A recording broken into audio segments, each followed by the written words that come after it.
करवली, कोक, रोहिला, पिंपरी, कसरचा महावितरणवर यलगार. बोरीत शेकडो नागरिकांची धडक. भारनियमन बंद न झाल्यास महिलांसह ठिय्या आंदोलन. जिंतूर तालुक्यातील करवली, कोक, रोहिला, पिंपरी, कसर या 4 गावातील अंदाजे 500 ते 700 नागरिकांनी दिनांक 19 जुलै रविवारी रोजी महावितरणकडून सुरू असलेल्या भारनियमनाच्या निषेधार्थ बोरी येथील महावितरण कार्यालयावर धडक देत तीव्र आंदोलन केलं. शेतकरी, विद्यार्थ्यांनी सर्वसामान्य नागरिकांना होत असलेल्या गैरसोयीबाबत संतप्त भावना व्यक्त करत उपअभियंत्यांना निवेदन सादर करण्यात आलं. ग्रामस्थांनी दिलेल्या निवेदनात वारंवार होणाऱ्या भारनियमनामुळे शेती, शिक्षण, व्यवसाय आणि दैनंदिन जीवन विस्कळीत होत असल्याचे नमूद करण्यात आले. ग्रामीण भागातील नागरिकांना कोणतीही पूर्वसूचना न देता वीज पुरवठा खंडित केला जात असल्याने मोठा त्रास सहन करावा लागत असल्याची व्यथा त्यांनी मांडली. यावेळी नागरिकांनी भारनियमन तात्काळ बंद करावे, वेळोवेळी खंडित होणारा वीज पुरवठा सुरळीत करावा, तसेच पावसाळ्यात विद्युत अपघात टाळण्यासाठी आवश्यक उपाययोजना कराव्यात अशी विविध मागण्या महावितरण प्रशासनासमोर मांडल्या. महावितरण कार्यालयात मोठ्या प्रमाणात नागरिक जमा झाल्याने काही काळ तणावाचे वातावरण निर्माण झाले. परिस्थितीची माहिती मिळताच बोरी पोलीस ठाण्याचे पोलीस उपनिरीक्षक S.N. थोरवे यांनी घटनास्थळी धाव घेत नागरिकांची समजूत काढली. शांततेच्या मार्गाने आंदोलन करून आपले प्रश्न मांडावेत, प्रशासनाकडून त्यावर सकारात्मक निर्णय घेण्याचा प्रयत्न केला जाईल असं त्यांनी सांगितलं. आंदोलनादरम्यान काही युवकांनी शाखा अभियंता रोकडे यांच्याशी दूरध्वनीवर संपर्क साधून नागरिकांच्या समस्या मांडल्या. त्यावर रोकडे यांनी भारनियमन बंद करण्यासाठी वरिष्ठ स्तरावर प्रयत्न करण्यात येतील असं आश्वासन दिलं. यावेळी महावितरणचे कर्मचारी सुधाकर संगेकर यांच्यासह अन्य कर्मचारी उपस्थित होते. तसेच जिंतूर तालुक्यातील करवली, कोक, रोहिला, पिंपरी, कसर या 4ही गावातील नागरिक मोठ्या संख्येने आंदोलनात सहभागी झाले होते.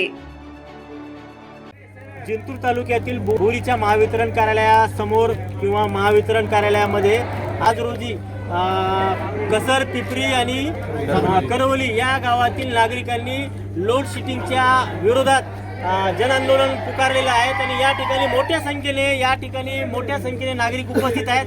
तर त्यांच्या काय अडचणी आहेत आज आपण त्यांच्याकडून त्यांच्या प्रतिक्रियेद्वारे जाणून घेऊया. काय नेमकं काय अडचण आहे तुम्हाला? लोड शेडिंग कशा पद्धतीने घेतली जाते आणि किती तास घेतली जाते? गेले 3 महिने झाले रोज रात्री संध्याकाळी 6 ते 10 वाजेपर्यंत लोड शेडिंग ठेवलेली होती या महावितरणने. त्याच्यानंतर आता त्यांचा 2-4 दिवसापूर्वी व्हॉट्सअपला मेसेज आला गावगावच्या व्हॉट्सअप ग्रुपला की 10 की 10:30 करण्यात आली. आम्ही आतापर्यंत उन्हाळा होता म्हणून सगळं काही ठीक होतं, पण आम्ही अडचणीत नव्हतो, आम्ही मान्य करत होतो. आजच्या कंडिशनला आज शेतीचे कामं चालू झालेले असताना शेतकरी हा संध्याकाळी 6 वाजेपर्यंत शेतीमध्ये असतो, घरी येतो 7 वाजता.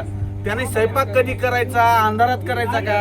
तुमची लोड शेडिंग 6 वाजता सुरू होते आणि ती 10:30 वाजेपर्यंत जर लोड शेडिंग असेल तर स्वयंपाक कधी करायचा? आता विद्यार्थी शाळेमध्ये झालेत, 15 जून पासून विद्यार्थी शाळेमध्ये झालेत, त्यांनी अभ्यास कधी करायचा? या सगळ्या गोष्टी सुरू झाल्या आणि हे अविरत सुरू राहिले. आम्हाला वाटलं होतं पाऊस पडला की लोड शेडिंग कमी होऊन जाईल. आज जुलै महिना आला, आज जुलै महिना संपायची वेळ आलेली. आज नाही म्हणलं 20 जुलै आहे, आज 20 जुलै, अजूनपर्यंत लोड शेडिंग संपलेली नाहीये. आम्हाला आतापर्यंत उत्तर देण्यात आली होती की पाऊस पडला की लोड शेडिंग संपून जाईल. तुमची मागणी काय? आमची हीच मागणी आहे की आम्हाला रात्रच्या लोड शेडिंग नकोय. आम्हाला तुम्ही दिवसा 4 तास लोड शेडिंग द्या, आम्ही त्याला मान्य करू शकतो, पण रात्रीची लोड शेडिंग मंजूर करणार नाही. आणि जर रात्रीची लोड शेडिंग आजच्या नंतर सुरू ठेवली तर आम्ही उद्या बाया, लेकर, सगळे गावातले म्हातारे, कोतारे, सगळे माणसं इथं येऊन जेवू आणि राहू. याला सर्वस्वी जबाबदार महावितरणच्या विरोधात मोठ्या प्रमाणात या ठिकाणी नागरिकांमधून रोष आहे. काय अडचण काय आहे तुम्हाला आणि कशा पद्धतीने लोड शेडिंग घेतली? आतापर्यंत किती तास लोड शेडिंग घेतली? आता गेली 4 महिने झाले लोड शेडिंगचा त्रास आम्ही सहन करीत आहोत. पण आता शाळा सुरू झाल्याच्या नंतर आम्हाला वाटलं की शासन लेकराचा अभ्यास लोड शेडिंग बंद करेल, पण शाळा सुरू होऊन 2-3 महिने झाले तरी लोडशेडिंग बंद करणे झालेत लोक. मग आमचं आज म्हणणं असं आहे की लेकरांना आम्ही काय लेकरं पाकिस्तानला घेऊन जायचे का? आम्ही देश सोडून तालुका सोडून महाराष्ट्र सोडून जायचं का? आमचे लेकर बाळ आम्ही शिकवायचे का नाही शिकवायचे? आज जिल्हा परिषदचे लेकरांचा अभ्यास करण्याचा टाइम खरा 6 ते 8 असते.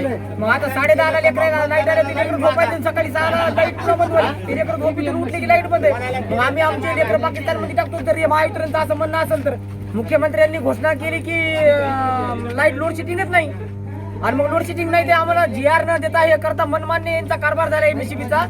यांनी जर आज लोडशेडिंग जर नाही बंद केली तर आम्ही उद्या आमच्या घरच्या महिला लेकरं बाळ सगळे घेऊन इथं बसणार आहोत.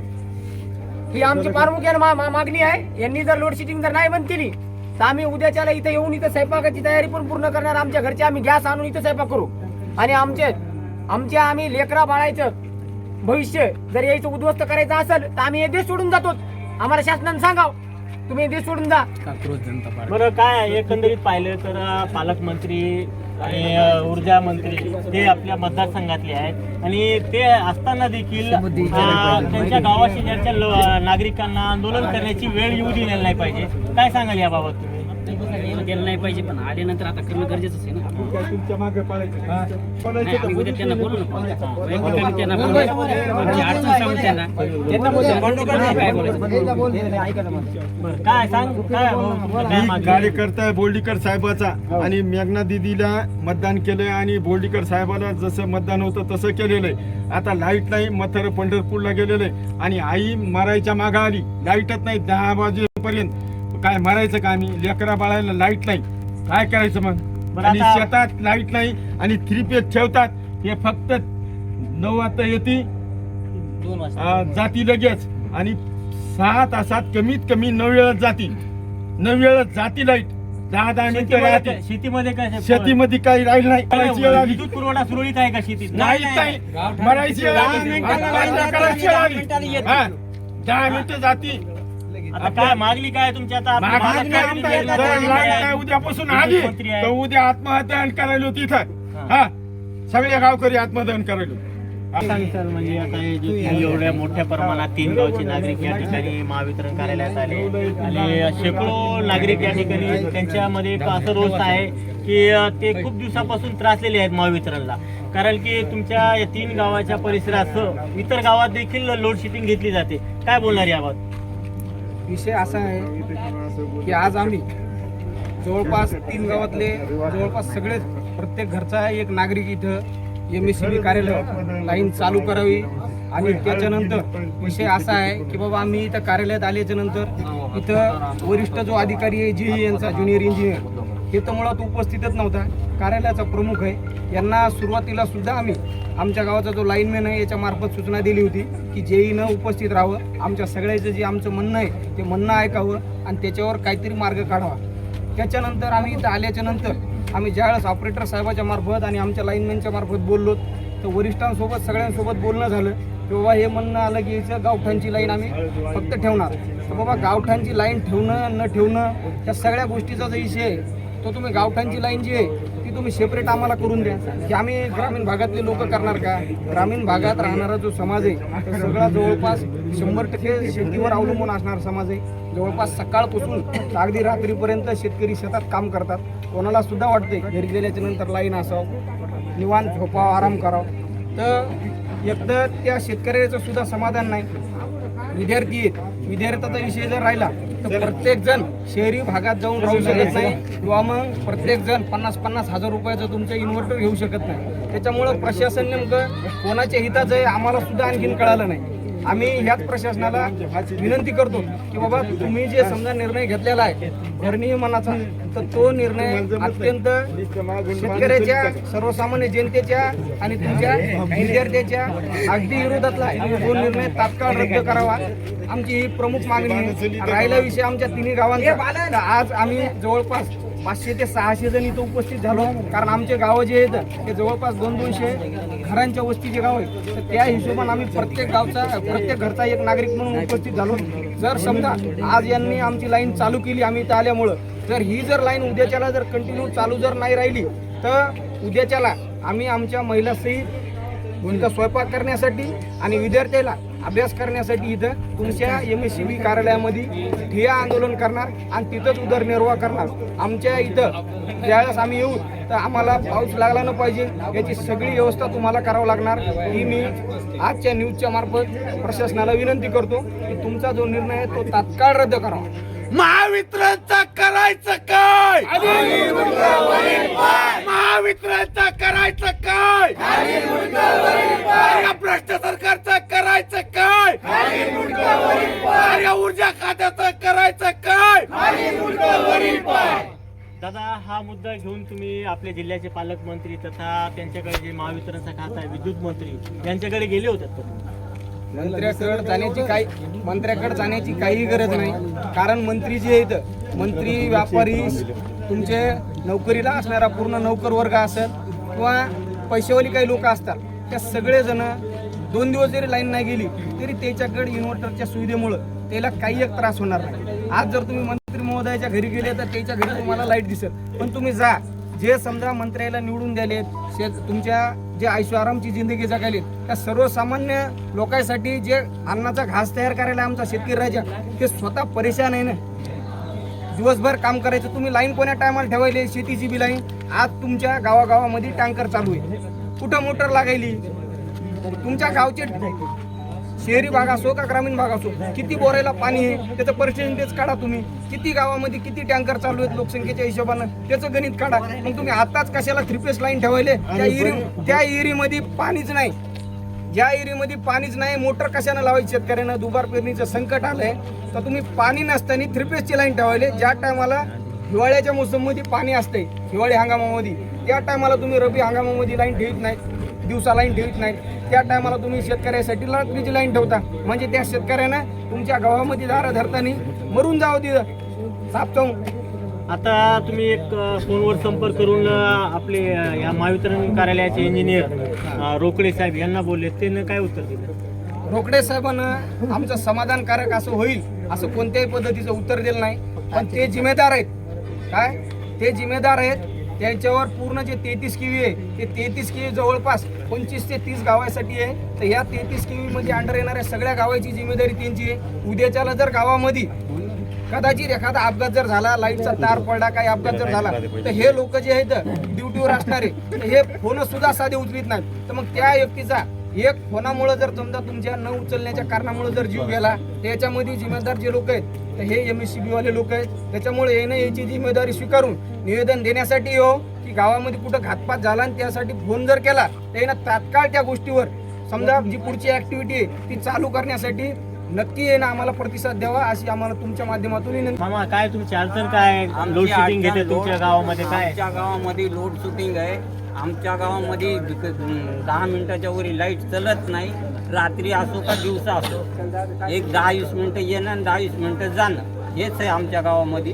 आमच्या गावामध्ये नाही, पूर्ण समजा याच्यातच ग्रामीण भागात. ग्रामीण भागातच आम्ही असं काही दिलं. आता तुम्ही म्हणता त्याला निवेदन दिलं का, ते भेटायला रिकामे आहेत का आम्हाला? मंत्री लोक आहेत का? इंजिनियरला आता निवेदन देऊन इथं नाहीच. आता कोणाला भेटायचं? आम्ही इंजिनियरला भेटायचं का जाऊन? कुठं भेटायचं त्याला? हा, इंजिनियर साहेबाला फोन केला होता तर इंजिनियर साहेबाचं म्हणणं आलं की बाबा मी माझ्या गावाकडे. तर इंजिनियर साहेबाला आमच्या लाईनमॅनच्या मार्फत आम्ही कळवलं होतं की बाबा आम्ही आलो होतं 3 गावचे सगळे नागरिक मिळून यायलो होतं तर तुम्ही तिथं हजर राहणं गरजेचं आहे. तर एवढा त्यांच्या ग्रुपवरचा स्क्रीनशॉट सुद्धा आम्हाला लाईनमॅननं दाखवला. तर एवढं सगळं असताना सुद्धा जिम्मेदार माणूस गैरजिम्मेदारवाणी वागत आहे. तर त्याच्यामुळं आज जर समजा आज आम्ही इथून चाललोत म्हणजे फक्त लाईन चालू केली म्हणून चाललो नाहीत. ऑपरेटर साहेबांना सांगितले आम्हाला की जे आम्हाला वरिष्ठांचा आदेश येईल ते आम्ही पालन करू आणि उद्याच्याला तुमचा जो निर्णय होईल तो होईल. त्याच्यामुळं माझी आज तुम्हाला विनंती आहे प्रशासनाला की बाबा आज आम्ही चाललोत, तुम्ही उपस्थित नसताना सुद्धा आम्ही समाधान व्यक्त करून चाललोत, तुम्ही आम्हाला आल्याबरोबर लाईन चालू करून दिली म्हणून. पण जर का उद्याच्याला लाईन बंद जर झाली तर तुम्हाला सगळ्याला आम्हाला आमची सगळ्या 3 गावाची व्यवस्था करावं लागणार. इथं आम्ही विद्यार्थी घेऊन येणार आणि आमच्या माता भगिनी सुद्धा घेऊन येणार स्वयंपाक करण्यासाठी इथं. कारण आम्हाला पर्याय राहिला नाही. विद्यार्थ्याला अभ्यास करायचा उजेड लागणार आहे. तुमच्या शेतकऱ्याने दिवसभर शेतात काम केलंय तर त्याला भाकरी भाजी करण्यासाठी उजेड लागणार आहे. झोपायला सुद्धा विश्रांती थोडी भेटायला पाहिजे की नाही शेतकऱ्याला. तर विश्रांतीसाठी सुद्धा थोडं तरी समजा तुम्ही विचार करा ना. शेतकऱ्याचं तुम्ही काही निर्णय शेतकऱ्याच्या विरोधात, काही निर्णय शेतकऱ्याच्या विरोधात. कशामुळे सरकार तर शेतकऱ्याच्या हिताचं आहे ना. तुम्ही विधानसभेत घोषणा करायली कुठं लोड शेडिंग नाही, मग ग्रामीण भागातली लोड शेडिंग का? ग्रामीण भागातल्या लोकांची चूक काय? ग्रामीण भागात काय कोणते प्रक्रिया उद्योग आहेत, प्रक्रिया युनिट आहेत का, काय आहेत नेमकं? त्याच्यामुळं जबाबदार व्यक्तीनं या न्यूजच्या मार्फत जबाबदारी स्वीकारून आमचं निवारण करणं उद्याच्याला गरजेचं आहे. तुमच्या करवलीमध्ये मोठ्या प्रमाणात लोड शेडिंग घेतली जाते. तुम्ही शेकडो नागरिक या ठिकाणी आले आणि महावितरणच्या विरोधात घोषणाबाजी केली आणि या ठिकाणी तुम्ही निवेदन देण्यासाठी आले असता, परंतु इथं इंजिनियर उपस्थित नाहीत. तर तुमचं काय संभाषण झाले? संभाषण काय, इंजिनियर साहेबांना आमच्यापेक्षा समाधान केलेलं नाही. त्यांनी सांगितले की तुमची जी काही समजा आता सध्याची परिस्थिती आहे ते आम्ही वरिष्ठांना कळवू, त्याच्यानंतर निर्णय होईल. म्हणजे तोपर्यंत अजूनही आम्हाला अंधाराचं रात्री घालावं लागेल. नाही, आता सध्या स्थितीला तर लाईट सुरू झाली, परंतु हीच लाईट उद्या आणणार की नाही हे अजून काय शक्यता नाही. ते उद्या कळून म्हणले. ठीक. लाईट नाही झाली तर पुन्हा आज आम्ही फक्त कसं आहे पुरुषच आलो. म्हणजे कायमस्वरूपी लोड शेडिंग बंद नाही केली तर तुम्ही तर आम्ही आमच्या घरच्या महिला घेऊन, लेकरं बाळ चुली सगळं घेऊन इथं आमचा संसार मांडू, सरकारला लाईट चालू करण्यासाठी भाग पडतो. तुमची गावठाणी ही लाईट एकत्र आहे का वेगवेगळी आहे? सध्या वेगळी आहे. त्याच्याला आम्ही आमच्या पालकमंत्र्याला जाऊ, वैयक्तिक भेटू आणि ते वेगळं करण्याचं काम लवकर सुरू करण्यासाठी मागणी करू. पोलं उभे केले तर पोलं इतके दिवस उभे करू नयेत. आता लवकर काम झालं पाहिजे, त्याच्यानंतर आम्हाला ही अडचण राहणार नाही. म्हणजे आता तुमची गावठाण आणि एजी ही एकत्रच होती, ह्यामुळे तुम्हाला आता शेतातली लाईन नसल्यामुळे गावात लाईट नसते. हां, असं त्याचं. मग ते मोठ्या प्रमाणात आता शेतातली लाईन तर 12 तास लोड शेडिंग घेतात ते. मग सगळीच लोड सेटिंग व्हायली ना, त्याच्यामुळे आम्हाला अडचण आली. आता उद्याच्याला आम्ही पालकमंत्र्याला जाऊ, भेटू आणि ते वेगळं करण्यासाठी निवेदन देऊ आमच्याकडून. ते करवली, कसर आणि करवली, कसर, पिपरी आणि चांदस या गावातील नागरिक आणि या गावामध्ये मोठ्या प्रमाणात महावितरणकडून लोड शेडिंग म्हणजे भारनियम घेण्यात येते. 6-6 तास भारनियम घेतला जाते. ते 10:30 आणि संध्याकाळी 7 ते 10:30 अशा प्रमाणात 2 टप्प्यात लोड शेडिंग म्हणजे भारनियम घेण्यात येते. यामुळे या 3-4 गावाचे लोकांनी शेकडो नागरिक या ठिकाणी महावितरण कार्यालय बोरी येथे जमा झाले आणि त्यांनी मोठ्या प्रमाणात घोषणाबाजी केली. त्यांनी त्यांचा रोष जे होता ते व्यक्त केला. एकंदरीत पाहिलं तर महावितरण कंपनीकडून मोठ्या प्रमाणात दर 3 महिन्याला वीज बिल वसुली केले जाते आणि एकीकडे महावितरणकडून जे वीज पुरवठा व्हायला पाहिजे ते वीज पुरवठा होत नाही. तर नागरिकांचं म्हणणं आहे की बाबा आमच्याकडून तुम्ही मोठ्या प्रमाणात वीज बिल वसूल केला जातो, परंतु तुम्ही आम्हाला जशी पाहिजे तशी सेवा द्या ना. यामुळे हे 3-4 गावाच्या नागरिकांनी या ठिकाणी मोठ्या प्रमाणात आंदोलन केलेला होता आणि या ठिकाणी इंजिनियर जे आहेत त्या इंजिनियरला फोनवर बोलून संपर्क केलेला आहे. आता सध्या स्थितीला या 3-4 गावाची लाईट सुरू करण्यात आलेली आहे आणि या ठिकाणी त्या इंजिनियर साहेबांनी असे आश्वासन दिले की बाबा आम्ही यापुढून लाईट म्हणजे भारनियम पूर्णपणे बंद करू.